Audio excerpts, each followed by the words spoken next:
getting a mixed picture, Nilesh Shah. One example, for example, the stock market doing much better than the real economy. Micro industry suffering even as big companies announce better results. There's a sense that we're not looking at the economy as a whole. We're, selectively cherry picking. Auto sector doing well, but textiles struggling at the moment. How do you revive the entire economy? At the end of the day, people are losing jobs even now. Every day reports come of companies downsizing, preparing in a sense for a post-COVID world. In that sense, I come back to it. How do you revive that confidence in the economy and, dare I say, in the consumer? So the data about economic activities about the past, and the stock market is looking towards the future. So there will be some inconsistency where markets being future oriented will look with optimism, whereas the data is still negative. Mm-hmm. Second, there is no doubt that FY21 GDP will still be negative. The second quarter GDP for September 20 quarter will still be negative. So we are all looking at a gradual recovery. But the fact remains that October is better than September. September was better than August. August was better than July. So from the lows in the first quarter, is second quarter going to see lower GDP, higher GDP growth, but yet lower compared to year-on-year? Answer is yes. So we have to ensure that this. But where is the intervention? Sorry, Nilesh, sorry to intervene, but ask you, where is the intervention? Does it need a second stimulus? There's been much talk of this, that the government needs to give a second stimulus to kickstart the post-festive economy, that we are trapped in these numbers. We're looking at GST numbers, which is an accumulation of the fact that GST in certain months was not paid. Can that be seen as a sign of revival? It is a sign of revival for sure. But are there sectors which require support and stimulus? Answer is undoubtedly yes. There are sectors like tourism, travel, hotel, aviation, retailing, small and medium enterprises, which will require some sort of support. Now, MSMEs did get credit guarantee scheme and some credit moved towards them. But beyond credit, will they require some sort of equity support probably? The answer is yes.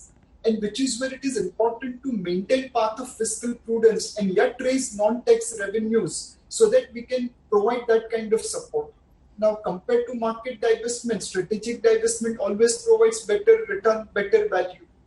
If we monetize our assets in today's world where interest rates are low and liquidity is high, we will be able to get good value. If we unlock our gold, which is probably more than $2 trillion lying in black economy in Tijori, and bring it into formal economy, it's going to increase investments. And I will take you to PMI data, which is basically estimate of how producers are looking towards the future. Mm-hmm. This is the first PMI where not only consumer goods, but also intermediate goods as well as investments have seen positive growth. Let me just take that to Professor Arun Kumar. If you had to give one suggestion top of the mind and very quickly, what would that suggestion be to the government to sustain this beyond just the festive season?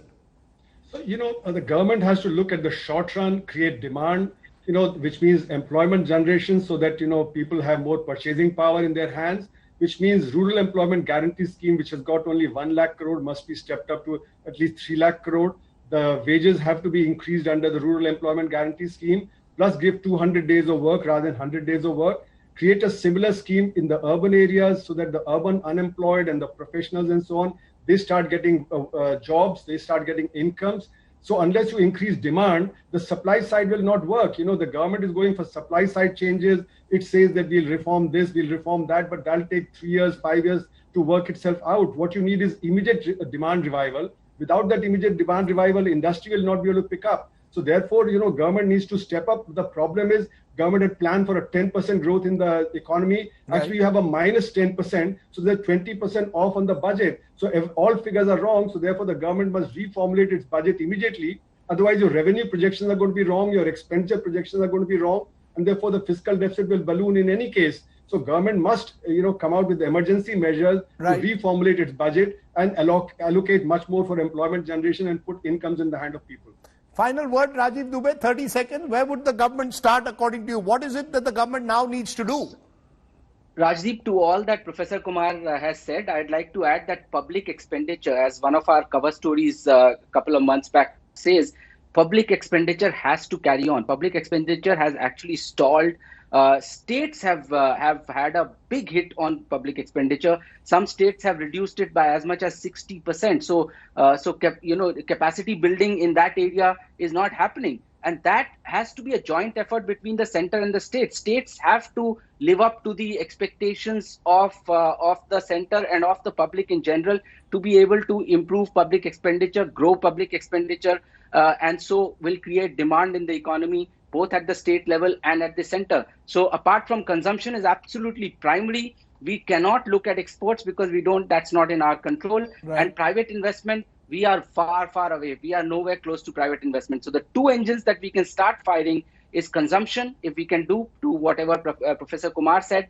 And second, public expenditure, capital expenditure must be accelerated, even if it means states and center have to take a lot more burden on themselves.